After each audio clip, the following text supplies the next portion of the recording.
Hindi cinema में जब भी विलेन्स की बात होती है तो मर्दों की एक लंबी चौड़ी फहरिस्त बनाई जा सकती है, लेकिन महिला विलेन्स के गिने चुने ही नाम सामने आएंगे। हिंदी सिनेमा का एक दौर ऐसा भी था जब महिलाओं का फिल्मों में काम करना बहुत बड़ी बात हुआ करती थी। उस दौर में एक महिला ने पहली लेडी विलेन का खिताब हासिल किया था। उस एक्ट्रेस ने फिल्मों में हीरो के साथ रोमांस नहीं बल्कि दमदार और रौबदार किरदारों से अपनी पहचान बनाई थी। बॉलीवुड की पहली लेडी विलेन नादिरा को कहा जाता है। हिंदी फिल्म इंडस्ट्री में कई अदाकाराओं ने अपने अभिनय से अलग छाप छोड़ी है। नादिरा भी उन्हीं अभिनेत्रियों में से एक है। नादिरा का जन्म 5 दिसंबर 1932 में बगदाद के एक यहूदी परिवार में हुआ था। जन्म के समय उनका नाम फ्लोरेंस था। नादिरा ने फिल्मों में अपनी शुरुआत बाल कलाकार के रूप में महज 12 साल की उम्र में ही कर दी थी। उनकी पहली फिल्म का नाम मौज था। हालांकि साल 1952 में उन्हें अपने करियर का सबसे बड़ा ब्रेक मिला। एक्ट्रेस को फिल्म आन में दिलीप कुमार के साथ काम करने का मौका मिला। इस फिल्म में उन्होंने राजकुमारी का किरदार निभाया था। फिल्म में उनका बोल्ड सीन भी था, जिसकी वजह से उन्होंने काफ़ी ज़्यादा सुर्खियां बटोरी थी। कहा जाता है कि नादिरा अपने समय की पहली ऐसी एक्ट्रेस थी जो बोल्ड किरदारों से परहेज नहीं किया करती थी। जिस समय अभिनेत्रियां पतिव्रता और साफ सुथरी छवि वाले रोल करना पसंद करती थी, उस समय नादिरा ने लीक से हटकर अपनी अलग पहचान बनाई। नादिरा ने ज्यादातर फिल्मों में वैम्प का किरदार निभाया। अपनी एक्टिंग से वह अक्सर कई अभिनेत्रियों पर भारी पड़ जाती थी। कहा जाता है कि नादिरा के लिए फिल्म श्री 420 काफी अनलकी साबित हुई थी। इस फिल्म के बाद से ही एक्ट्रेस को काम मिलना बंद हो गया था। इसके पीछे बहुत ही अजीब वजह बताई जाती है। कहते हैं कि इस फिल्म में उनका सिगरेट पकड़ने की अंदाज ऐसा था कि इसे लेकर वह काफी चर्चा में रही। फिल्म तो ब्लॉकबस्टर साबित हुई, लेकिन नादिरा के करियर का ग्राफ इसके बाद नीचे जाने लगा और उन्हें कई महीने तक कोई रोल ऑफर नहीं हुए। इसके बाद नादिरा वैम्प के रोल में नजर आने लगी। इस खूबसूरत वैम्प ने 2 शादियां की। पहला पति निकला डबल स्टैंडर्ड वाला और दूसरा निकला ठग। वह 2 बार शादी करके भी अंततः जिंदगी भर के लिए अकेली रह गई।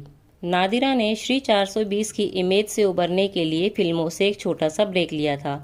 इस दौरान उन्हें हिंदी फिल्मों के चर्चित गीतकार नक्शाब से प्यार हुआ। शादी हुई लेकिन चल नहीं सकी। नादिरा से शादी के बाद नक्शाब फिल्म निर्माता बन गए। उन्होंने अपनी फिल्मों नगमा और रफ्तार में नादिरा को हीरोइन बनाया, मगर उनके दोहरे मापदंड थे। उन्होंने फिल्मों के पोस्टरों के लिए नादिरा को बोल्ड अंदाज में पोज करवाया, लेकिन घर में पर्दे में रखते थे।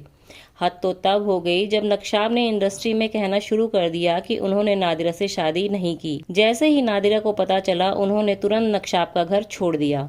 बाहर समस्या ये थी कि नादिरा को अब कोई हीरोइन नहीं बना रहा था। निर्माता उन्हें फिल्मों में ग्लैमरस कपड़ों में सिगरेट और शराब पीने वाली खलनायिका के रोल ही दे रहे थे। लगभग इसी समय नादिरा ने दोबारा शादी की। फिर उन्हें धोखा मिला। इस बार उनकी जिंदगी में एक अरब आया। उसने दावा किया कि वह एक राज परिवार से है। वह अपना राज्य नादिरा के कदमों में रख देगा। शादी के हफ्ते भर बाद ही पता चल गया कि वो सारी बातें झूठी थी। इसके फौरन बाद नादिरा ने उस ठग को छोड़ दिया। उसकी नज़र केवल नादिरा के पैसों पर थी।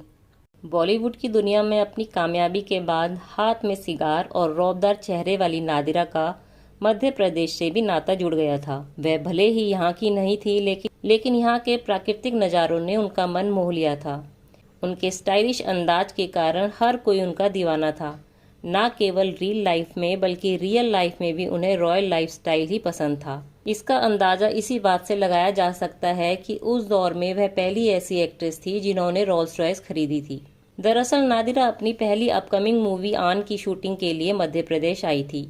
फिल्म की कहानी काफी हद तक इंदौर के होलकर रियासत से मिलती जुलती थी। शायद इसीलिए फिल्म की शूटिंग भी होलकरों के महल और राज्य में शूट की गई थी। कहा जाता है कि इस फिल्म में एक घमंडी राजकुमारी का किरदार निभाने वाली नादिरा ने अपने किरदार में ऐसी जान फूकी कि लोग आज तक उनकी इस छवि को नहीं भूलते। इस फिल्म में महंगी रोल्स रॉयस कारें भी दिखाई गई थी। तभी नादिरा ने मन ही मन ठान लिया था कि वे एक ना एक दिन रोल्स रॉयस कार जरूर खरीदेंगी। नादिरा की आन फिल्म में रिकॉर्ड तोड़ कमाई की। इस फिल्म ने करोड़ों कमाए। इस फिल्म के बाद एक ही रात में कामयाब और स्थापित एक्ट्रेस की गिनती में नादिरा शामिल हो गई। फिल्म की कामयाबी का जश्न मनाने के लिए उन्होंने अपने सपनों की कार रोल्स रॉयस खरीदी। बताया जाता है कि अंतिम समय में नादिरा के साथ कोई भी नहीं था। केवल उनकी मेड शोभा उनके साथ थी। अपने आखिरी समय में नादिरा पोद्दार रोड मुंबई स्थित वसुंधरा बिल्डिंग की तीसरी मंजिल पर रहती थी। 9 फरवरी 2006 में मुंबई में ही नादिरा का लंबी बीमारी के बाद निधन हो गया।